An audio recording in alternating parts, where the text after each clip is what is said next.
Now, I have to warn everyone that we are slightly constrained in the degree to which we can talk about the campaigns themselves because we are sitting in the Congressional Auditorium, which is a nonpartisan space and has rules about campaigning. But I think we're still going to have a great conversation. And I want to start by asking the two of you, why is it you think that there has been so little conversation about foreign policy so far, given that this stuff is so important now more than ever? Well, first, I think it's usually the case that I think primaries and campaigns, presidential campaigns, focus on what are seen as much more immediate economic issues, domestic issues, healthcare.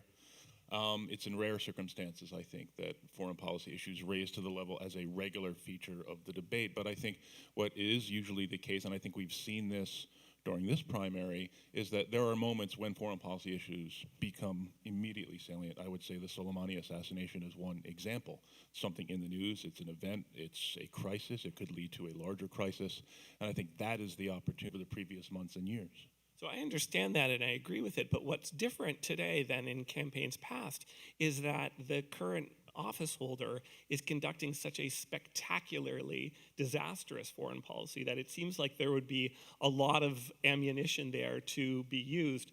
And I'm particularly struck that the vice president, who is particularly strong on foreign policy and has the longest record of anybody up on those stages, isn't choosing to use it more than he is. Well, I think Matt's right. I mean, traditionally, foreign policy doesn't win, your foreign policy position doesn't win an election. And the American public, they want to talk about what's going on at home and domestic politics and things like healthcare and immigration and education and what are we going to do to sustain and promote and support the middle class and those that aren't in the middle class, those that are really out there struggling. So that shouldn't be so surprising. But your point is a good one, given that the critique is so clear among Democrats about the way in which this president has handled U.S. foreign policy. It is a little bit surprising that every single Democratic candidate out there hasn't tried to push harder. I mean, we do occasionally touch on it in a debate. I mean, we got into the coronavirus yesterday. But it seems like there's a lot to say, not just about the policies. The critique is really twofold. It's about the strategy, but it's also the structures, what he has done, what Donald Trump has done, and track who's there from one week to the next. So there's a lot to say about how this president is conducting foreign policy, but there's a lot to say about his actual policies as well. When you look around the world today, and now I'm asking you as individuals, not as representatives of the campaign, what problem worries you the most? Or to put it a different way, if you were to become president in September 2021, what issue do you think would be at the top of your agenda? Understanding, of course, that the world will change. For what foreign policy issue? Go ahead. Yeah, I mean, I would say, I agree with my boss on this. It's climate change. I think climate change is an issue that is not only extremely important and challenging in its own right. It's something that makes all these other issues harder. Issues of resource depletion, of migration, of immigration, and some of the the tension that arrives when large numbers of people are forced to leave and go into cities, maximizing the ability of these governments and localities to deal with this influx.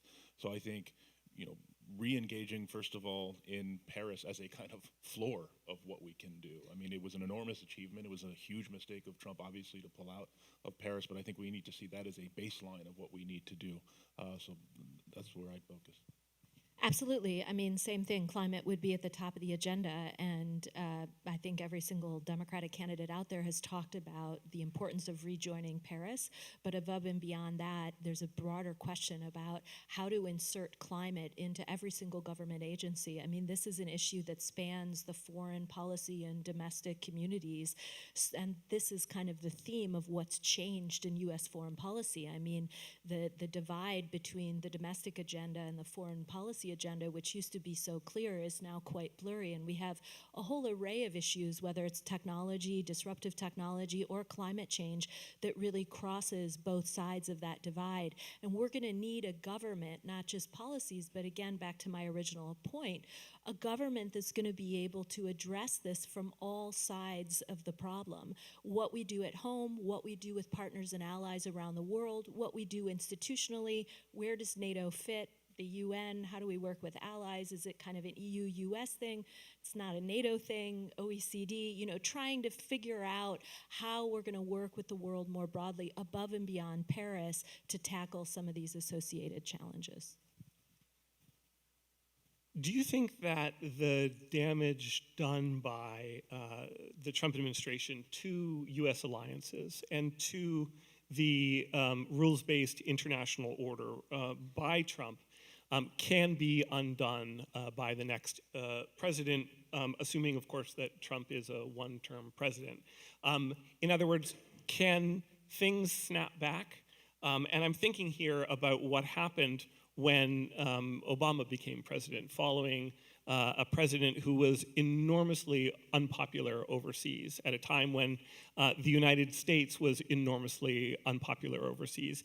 And within about 6-8 months, U.S. standing abroad had leapt 40, 50, 60%. Now that's just speaking about U.S. standing in the relationships. There's also an issue of what's happened to the institutions themselves, whether those have been damaged beyond repair or whether you think it's well within the capacity of the next president to get that old machinery working again. Matt, you wanted to start, or Julie? I'm sorry. Well, I think there are a couple of issues at play. I mean, there's definitely the problem of what Donald Trump has done to the rules-based order and what he's done to try and undermine that order. And so there's rebuilding to be done. You're right to say that when new personalities come into the Oval Office, it presents new opportunities. And there's just no doubt that the world will breathe a sigh of relief, certainly many of our allies around the world, if Donald Trump were to exit stage right, because they believe that he does not believe in multilateralism or any international institution of any kind.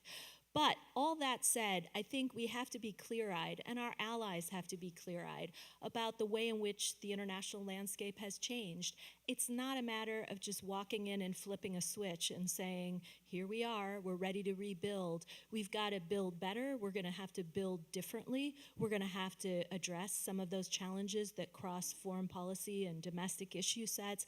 There's a lot of work to do. We and our allies, we're all facing some of the similar challenges: rising China, resurgent Russia, populist wins, dissatisfaction, loss of faith in national government institutions and democratic institutions. So there's a very rich agenda to take on, and I just think we have to be honest with ourselves about how challenging that's actually going to be. Well, I want to push you on that a little bit more, because it's an excellent question, and one raised by Biden specifically, because he does, more than most of the other candidates, seem to suggest that indirectly, not directly, that what is needed most is a return to the sort of competent, technocratic, effective governance that has served the United States so well in the past, rather than something more radical and more revolutionary. Is that fair, and is that the case, or are you now implicitly or explicitly arguing that something more than that is necessary? No, I mean, I think, look, anybody who shows up on the scene, a new president, is going to have to do multiple things at once. Some things, we just have to get work going. We've got to get people into their seats. We're going to have to ensure that we have people in the positions that have been left empty for many, many years. And we've got to get process. As nerdy and as boring as that sounds, we have to have a functioning interagency process.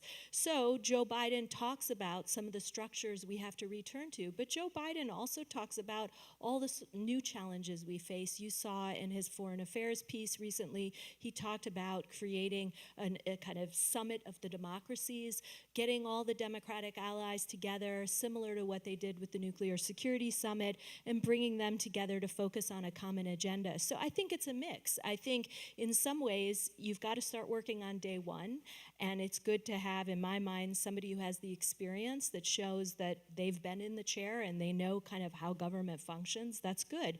But again, we have to be clear-eyed about how much has changed in the last couple of years, and that may require some new ways of going about things, new structures, new policies, and I think, Joe Biden is open to all of that. Matt, would you answer that question differently? Sure. I mean, you referenced, the Bush administration, and my experience in talking with European colleagues, and I know Julie can speak to this as well, having done a lot more work with those European colleagues, but my experience was that there was an understanding of, okay, 9/11 happened, America was traumatized, they made some decisions, the Iraq War, but toward the end of the second term, or during the second term, America kind of got its bearings, and there was kind of a rational sense, and America was back. If we didn't always agree with the Bush administration, there was at least a sense that there wasn't a drunk driver. And then Obama came, and people loved him, so it was kind of like, all right, let's give it another shot. Trump is different, because a country that elects Donald Trump can elect another Donald Trump. So my sense is other countries are already starting to hedge in their thinking about maybe they have misunderstood what America is about. And unfortunately, perhaps they have, because I think, one of them, in my view, one of the most dangerous ideas in this city is that Donald Trump is a break from the status quo rather than a product of the status quo. He is someone who is, I wasn't searching for applause, but thank you. No, I think, we need to think harder about the previous 20 years, especially post 9/11, about a discourse that demonized Muslims, a discourse that demonized immigrants, and put immigration inside a securitized frame. As Senator Sanders wrote in his foreign affairs piece this summer, there is a direct line from the decision to see immigration. By the way, why do you guys keep publishing foreign affairs? What's the deal with that? No, but just let me finish that point. A direct line from the decisions made post 9/11 to putting children in cages. We securitize this entire discourse. This has corroded our politics. It has disincentivized diplomacy. It has demonized diplomacy. And I think we see a very steady move toward finally Donald Trump, who just kind of said these things in a shout rather than a whisper. So I would say, I think our alliances, especially our European alliances, our transatlantic relationship, but alliances around the world, these are core to what keeps us safe. My boss strongly believes that. I think that is something we all share, no question to that. But I think part of repairing those alliances and starting to restore the confidence, which is a generational project. I mean, this is a very long-term project post-Trump, but part of doing that is forging a new and durable consensus about what American policy is for. So these allies can see, okay, this is actually drawn from something politically strong. It's not going to whipsaw back and forth from administration to administration, so we'll need to keep readjusting based on, is the president going to withdraw from NATO, or is he not? Or is he going to do this? Is he going to break this non-proliferation agreement, or is he not? That is not sustainable. Well, how do you recreate the consensus when this president has done so much to destroy it? I don't think we recreate. I think we create a new consensus. We rethink, as Julie said, this is a different world. I think we talk about an international rules-based order, post-war order, whatever term you want to use. It may or may not be accurate. Was it ever really rules-based? Was it ever an order? I think there were things that were very important that were created post-World War II, no question. I think we've probably been a little bit late at taking a critical look at what is not working, how some of those systems and organizations are not delivering for people. And they are reacting to that. So I think we need to be willing to take, a pretty aggressive and comprehensive review of what are the kind of organizations, institutions, and procedures we need to kind of make this world and this country safer for our people. I would just to follow up on that. I mean, I think our allies do look at the United States now with a very different skeptical eye. Even if we have a change in administration this fall, I think they will be watching very closely. They'll look at things like executive orders more skeptically. They'll be worried about the degree to which this person can really foster long-term change. And we'll wonder kind of again, to Matt's point, whether or not we'll just swing in the other direction a couple of years later. And so having been through kind of gone Bush and Obama and Trump, there is this open-ended question from our allies. Are we seeing kind of a pattern here? And what does this mean for us as we try and predict how best to work with you on some of these new challenges? How reliable will you be as a partner to us in the future? And that's an open-ended question with some of our allies right now. Sure, and given how much of the problem has to do with things that are broken in our domestic political system, I don't know what you can do to reassure them on that question of continuity. Can I just briefly interject there? I think that's an important point, because part of restoring those alliances and strengthening them is dealing with the brokenness of our democratic system, the brokenness of our politics.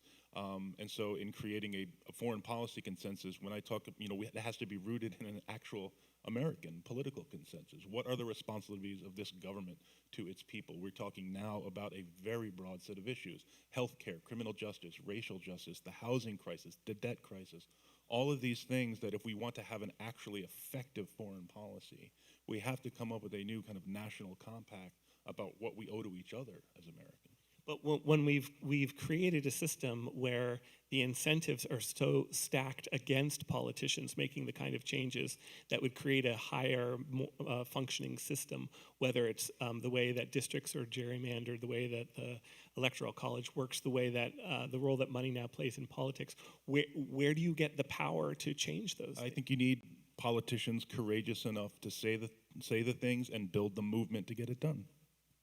And any foreign policy abroad has to be rooted in transparency and accountability at home. I mean, we have to get our own democracy in working order again to have the credibility to be out on the world stage, working with and talking to our partners and allies around the world about preserving and protecting democracy against authoritarian leaders. So when you speak about a foreign policy that's more transparent, what does that actually mean? No, transparency at home about how the government functions, how our political process works, accountability among U.S. officials, among politicians. I mean, we can't pretend to have a completely broken system here at home and then go out and preach to the world about the value of democracy. When China's promoting an alternative model, the proof has to be in the pudding. We have to showcase and lead by the power of example. Yeah, I would just add to that. I mean, that's all. I agree with that all 100%. I would add on the foreign policy piece that the transparency comes in when we are talking about foreign governments funding think tanks in Washington, when we're talking about foreign oligarchs and some domestic oligarchs stashing money in real estate, laws regarding beneficial ownership. Transparency is a very important way that we're going to deal with the challenge of authoritarianism and oligarchy.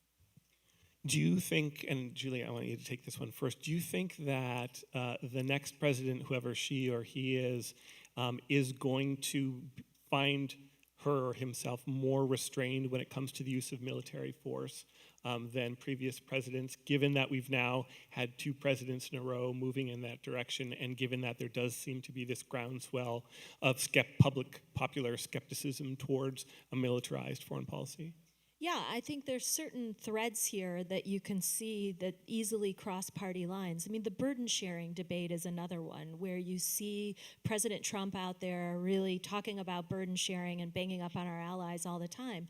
This, of course, has been a long-standing debate we've had with our European partners in terms of defense spending. So that will continue to be part of our conversation with Europe, irrespective of who sits in the Oval Office. Similarly, when it comes to military interventions abroad and the use of military force, I think we're seeing that in the wake of Iraq and Afghanistan, we still have this debate going on across the country that's very vibrant, this sense that America is always at risk of overextending itself. I think we're still not quite sure how to get the knob right on American engagement. There's the sense that America has a unique role to play, but yet we don't want to overcommit ourselves at the expense of protecting and securing our own future at home.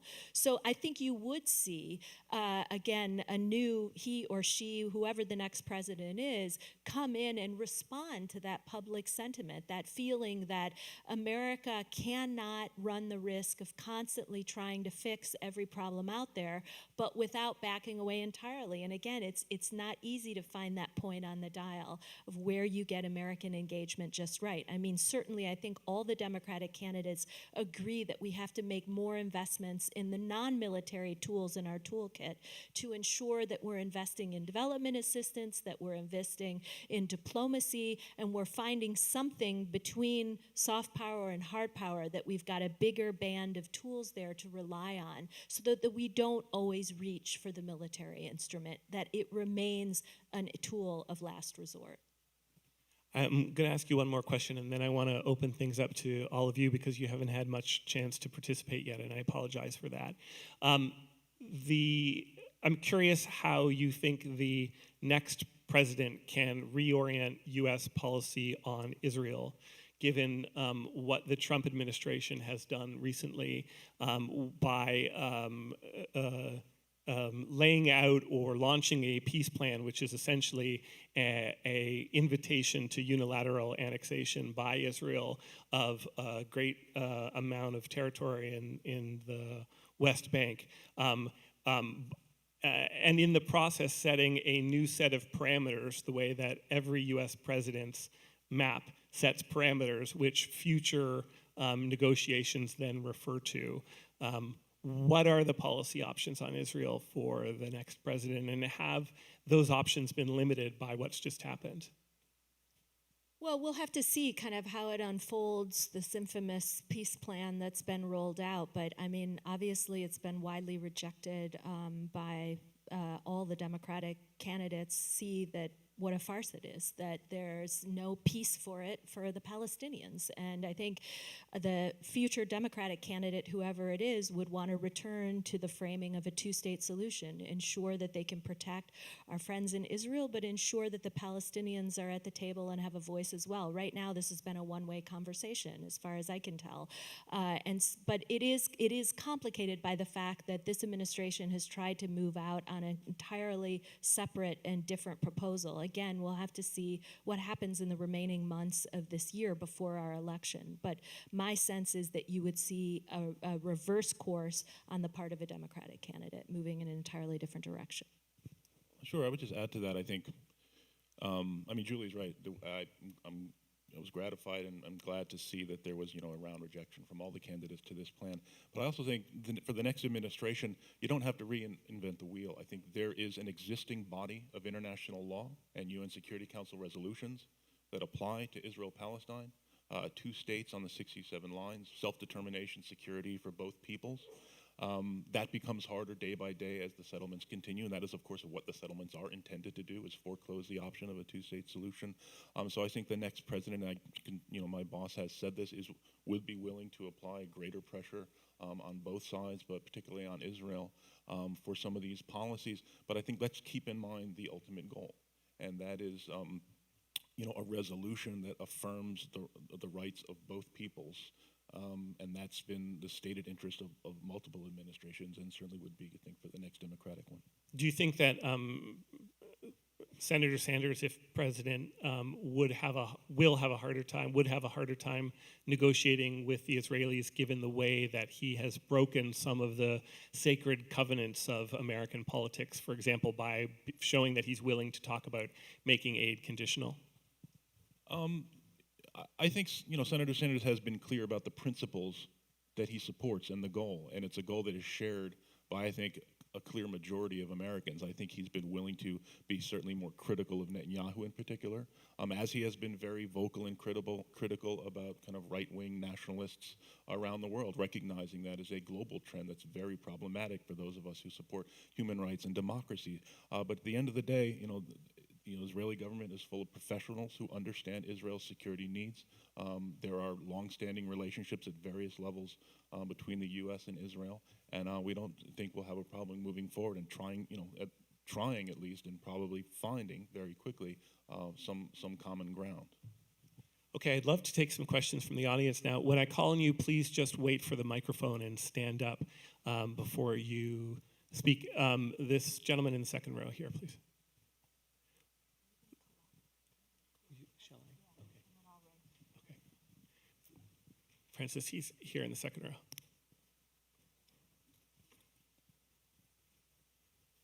Thank you. If our policy of regime change in the world can be justified, how is it justified, or how should it be justified in some cases?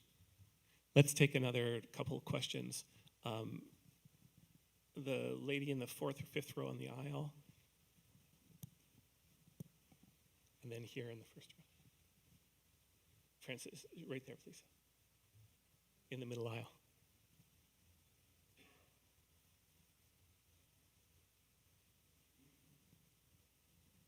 Hi, good afternoon. My name's Catherine Friedman. I'm at the Woodrow Wilson Center.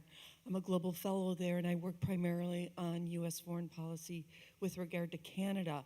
I have one comment for Julianne and then a question for both of you. In Canada-U.S. circles, we talk a lot about the meshing of domestic and international issues, and a term is used all the time. It's called intermestic.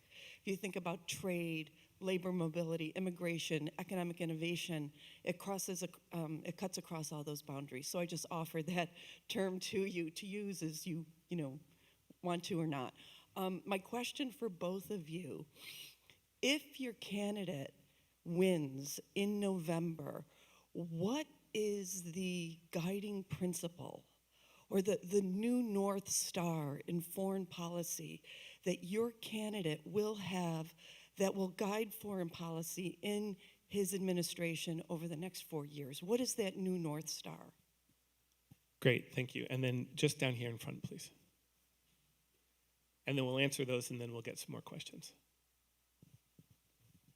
Hi, my name is Kamran Faridi. I'm a sophomore at the American University School of International Service.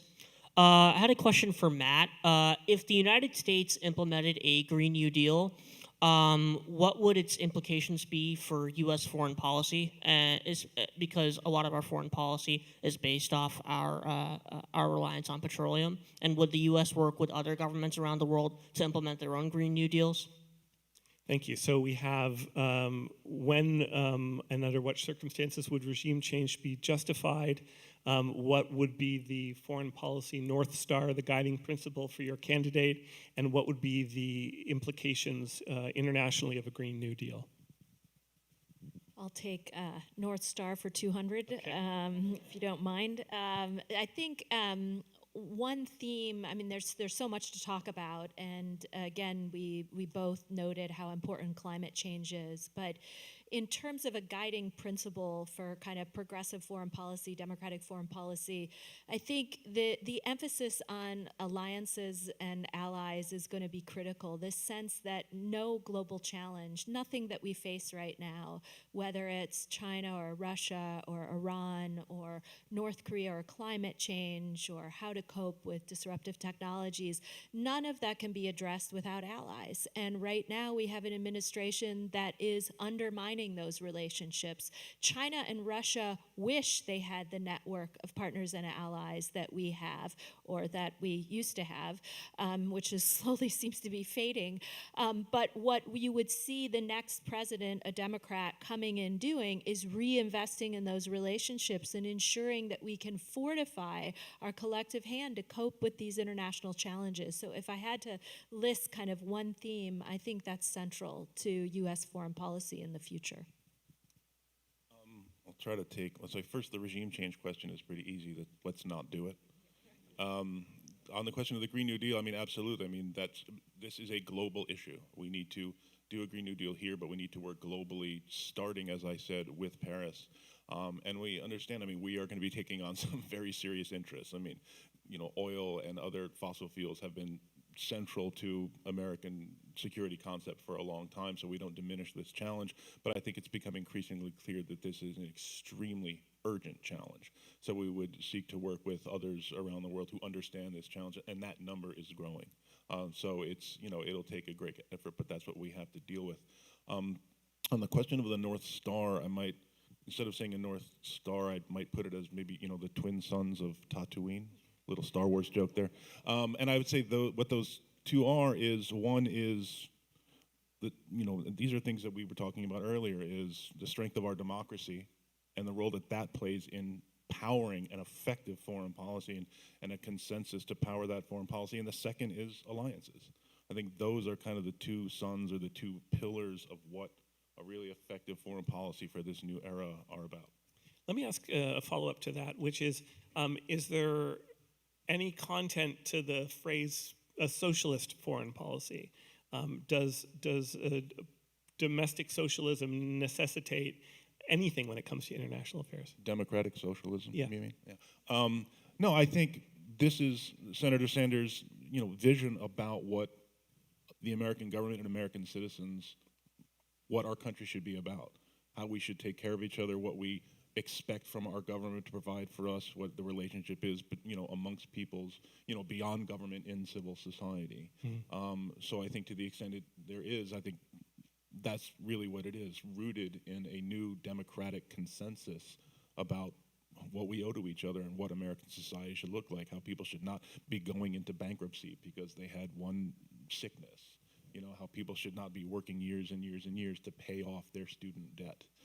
All of these things feed into what it is to develop a new political consensus that can power a new America in this new era in the world. Over here, please, on the side, and then I'll come to some of the others. Thanks.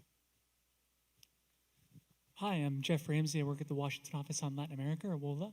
I wanted to ask you all about sanctions policy and whether you see sanctions as part of a necessary toolkit for U.S. foreign policy in the 21st century, and whether you see a difference between individual sanctions, global Magnitsky sanctions, and sectoral sanctions. Thanks. Next question here in the third row, please.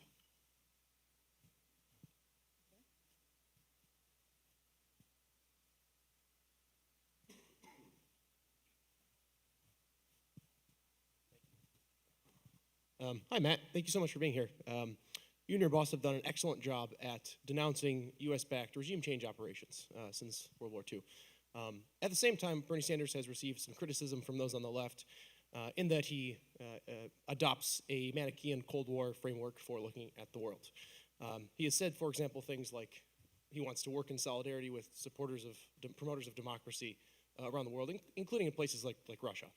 To some, that can sound like justifications that were used to justify U.S. regime change operations.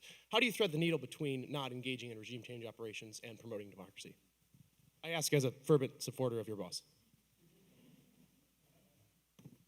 Thank you. And then the question right there, please. Hi, Christopher Woody from Business Insider. Some previous panels have discussed reining in Pentagon spending, auditing the budget, and otherwise changing it.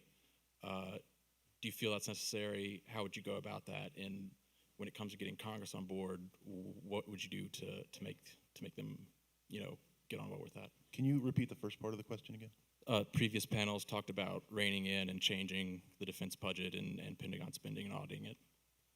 And then we have a question in the back section, right at the end of the aisle.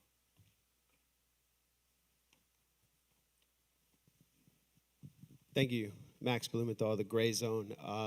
Joe Biden recently said that Russia is preventing him from getting the nomination. Is there any concrete evidence for that, or was he getting intelligence from voices in his head?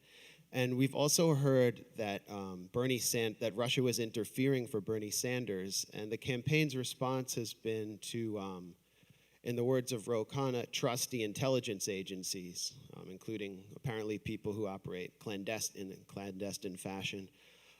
Why doesn't the Bernie Sanders campaign ask for the evidence? Why hasn't there been a demand to see the evidence or make public the evidence? And what are the consequences of continuing to play defense when this Russiagate narrative won't go away? Okay, thank you. So we have a question on sanctions, a question on the trade-off between regime change and support of democracy, reining in Pentagon spending, and Russian interference. Yeah, sure. I'll start with Jeff's question about sanctions. It's a very good one.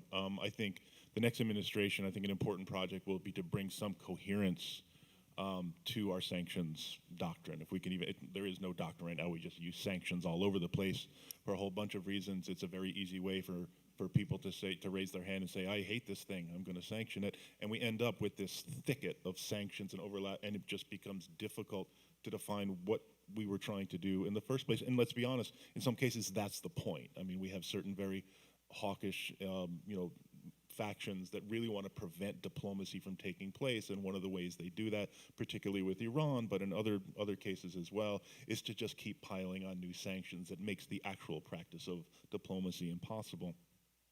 I think sanctions certainly have a place as a tool. Economic sanctions, I think there's an issue with broader-based economic sanctions that often end up hurting populations and empowering corrupt interests and empowering the very people we supposedly want to impact and get them to change their behavior. So I think we need to look at that more closely. I think there's definitely a role for Magnitsky-style sanctions that impact specific individuals implicated in human rights abuses or other abuses or corruption, just freezing their assets or impacting their ability to travel, etc. So I mean, the short answer is yes, but I do think there needs to be a lot more thinking about what I think is the overuse of this tool because of certain political incentives and intentions that I would hope and expect. I think there's a really interesting debate going on about this right now. The question about the Manichaean framework, I mean, that's interesting. I mean, he's been getting some criticism from the other side this week, but what I would just say here is Senator Sanders is not neutral on the issue of human rights and democracy. He is not neutral on these issues of human dignity and the right of all people to determine their own future and to work to have a government that responds to their needs.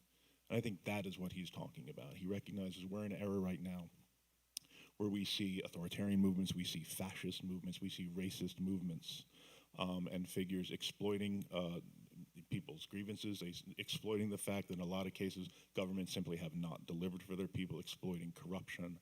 And he feels that the United States, and so as president, he would not be neutral on these questions. Now, I think there is a fair debate to be had about what tools did the United States use. Let's be, I think the last 20 years has shown that we need to be, I think, a bit more humble about our ability to produce certain outcomes in other countries, and he certainly recognizes that as someone who opposed the Iraq War and feared many of the unintended consequences that unfortunately came to pass and warned about it at the time.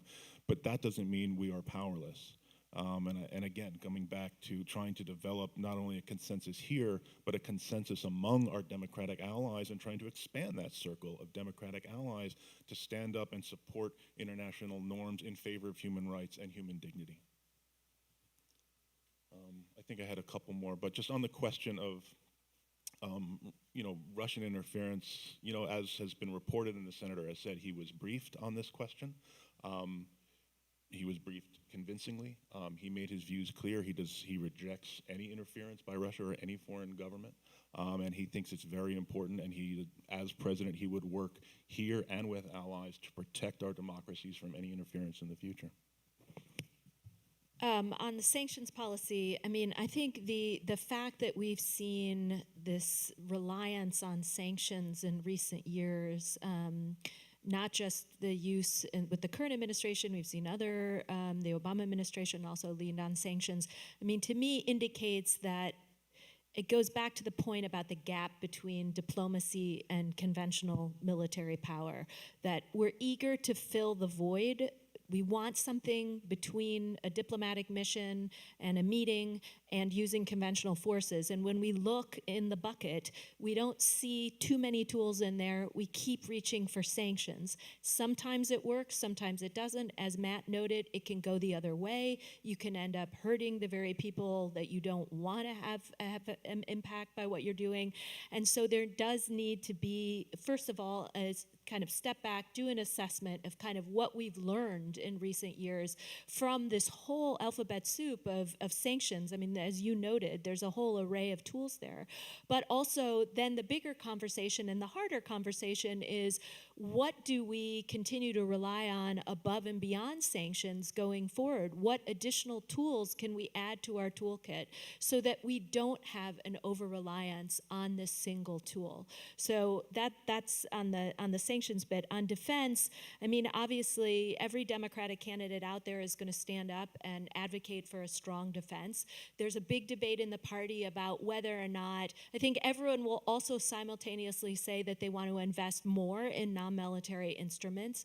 The bigger question among Democrats that we haven't sorted out, that we'll get to probably at the end of this election cycle, is to determine exactly what to do with the defense budget. You've got different camps. You have those that want to kind of freeze where we are. You have some that envision modest cuts. You have others that envision a much more dramatic cut so that you can make those investments. And that's a debate that the party's going to have, and frankly, all Americans need to have, about how do we want to reallocate, if at all, resources to ensure that we can plus up those non-military budgets so that the State Department gets what it needs and other agencies across the government, above and beyond the Pentagon, has the budget that it needs to execute its policies. On Russia, I mean, Joe Biden and all the other candidates have talked about the importance of taking the threat of Russian interference in our elections seriously. I find it terrifying that this has become politicized, that it's being mocked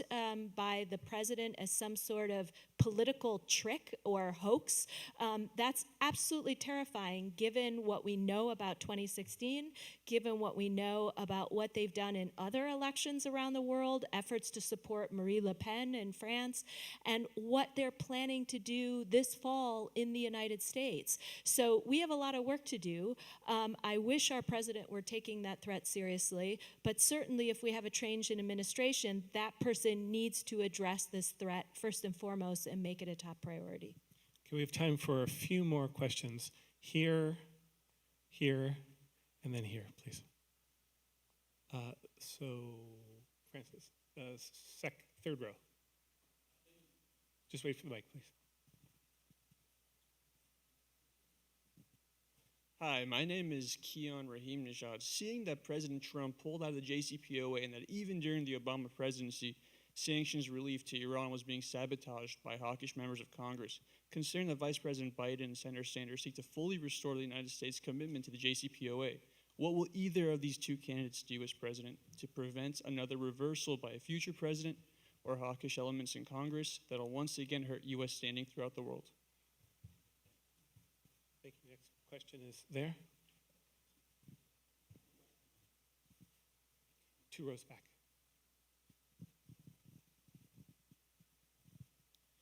Hello, Evan Sankey, Johns Hopkins SAIS.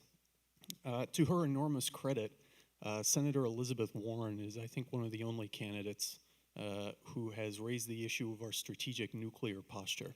She's come out in favor of no first use. I wonder if both of you could discuss what you think about that issue. I don't think it gets enough attention. Thank you. Great question. And then here on the aisle, please. Thank you. My name is Dilman Abdul Qadir, co-founder of American Friends of Kurdistan. My question is about the Kurds. We know that the president recently withdrew from Syria back in October, then kind of took that back.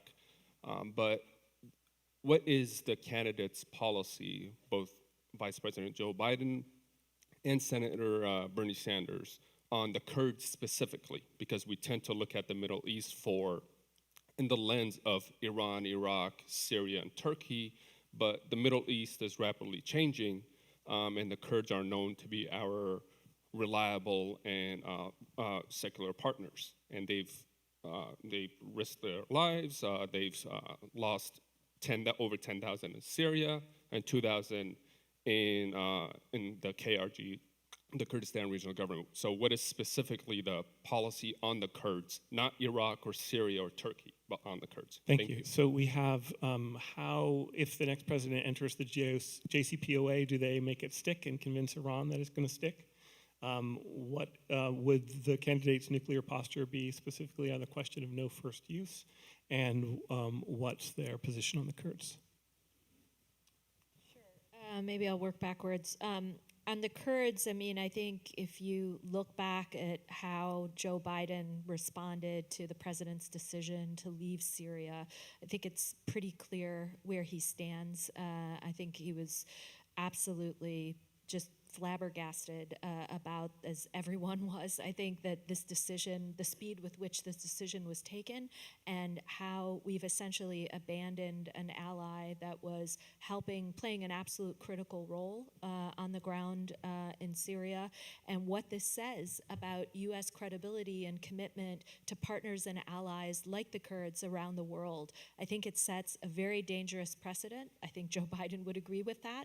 And again, you can look at the statements and how he was tweeting literally in the minutes after this decision was taken. I mean, the outrage is clearly visible. And again, I think we're going to regret this decision for a long time because it raises longstanding issues about American credibility and reliability. On arms control, U.S. nuclear policy, I mean, all I can really say here today is that the vice president is committed to arms control, has been frustrated with the lack of commitment of this administration to that issue. He has spoken repeatedly about the work that he had dedicated to New START and how important it is to ensure that New START is not put through the shredder and that is extended and fortified, and he remains absolutely committed to U.S. arms control efforts. On the GCPOA, would he embrace a no first use policy? I will leave it to Joe Biden to answer specific questions. I really don't want to stand up here and be his voice. On the JCPOA, he certainly, like many of the candidates, has talked about rejoining the JCPOA. I mean, there we kind of need a crystal ball to understand what Iranian thinking is on this. Our allies have shifted views. They've tried to hold it together as best they can. But at this point, there's tremendous uncertainty about the degree to which the next president can come in and get everyone back around the table, recommit to the deal, fortify it, strengthen it, and continue to address Iran's nefarious activities throughout the region. So first on the JCPOA, I mean, I think this rejoining the JCPOA is something Senator Sanders, actually he held a town hall on this stage, I think the day after that Trump withdrew from the JCPOA. He held a public Facebook town hall just because he thought the issue was so important that he wanted to draw Americans' attention to it. So rejoining the JCPOA is his position. It's one shared by all the Democratic candidates. I think that is very important. The really strong consensus that exists in this party and this country about the importance of rejoining this agreement, but also in favor of diplomacy with Iran. I think that's something we really, I mean, there are very few benefits to the Trump presidency, but I think forging that consensus is one of them. But I think you do have the challenge of how do you get Congress's buy-in? And I think there you have to engage in a really aggressive, robust argument. Take some people's arguments seriously. There are also people who argue in bad faith. Let's recognize that. But I do think you have to be willing to engage, and Senator Sanders certainly is and would be willing to engage in how such an agreement and a broader policy of diplomacy toward Iran makes us safer and helps us get to a more stable, less violent status quo in the Middle East. And here I would come to the question from our colleague here on the question of the Kurds. Again, I don't want to make the Kurds just a kind of part of a broader question because I think I take your question very seriously about the Kurds themselves. But I do think if we can focus on Syria for a moment, I agree with what Julie said. My boss said this at the time, that Trump's decision was outrageous. It betrayed allies and friends who had worked with us, to whom we have made promises. Unfortunately, this is a habit of the United States with the Kurds over the last decades. It's something that we should not ever repeat again. But I think in the case of Syria, I mean, this has to come with an end to the Syrian war. We don't like what this looks like, but the Assad regime, through just enormous brutality, seems to have won this war. I think the question is what we can do to create safe areas for refugees and particularly the Kurds. I think getting back to Iran, we're basically working with one arm tied behind our back because we are not talking to Iran about Syria. And so again, I think kind of upping our diplomacy with Iran and across the region is going to be very important to address your very, very important question. But again, I would go back to what I said to the earlier question: is that Senator Sanders is not neutral on the rights of all people to live without fear of violence. So this is something he takes very seriously, and we'll look for what are the tools the United States has to try and work with allies to create these outcomes and end this kind of violence. Now, on the no first use question, Senator Sanders signed on with, I think it was Senator Markey, who had a resolution to this effect. And if you look at, I think it was either the CFR, I think it was the Council on Foreign. Sorry to keep referring to CFR and Foreign Relations. The question there, he did answer affirmatively about the question of no first use. Okay, I would love to continue the conversation, but we have to take a break. We will be reconvening in 20 minutes to have more conversation about the Middle East and then other topics as well. In the meantime, please join me in thanking Matt Duss and Julie Smith for this great conversation. Thank you.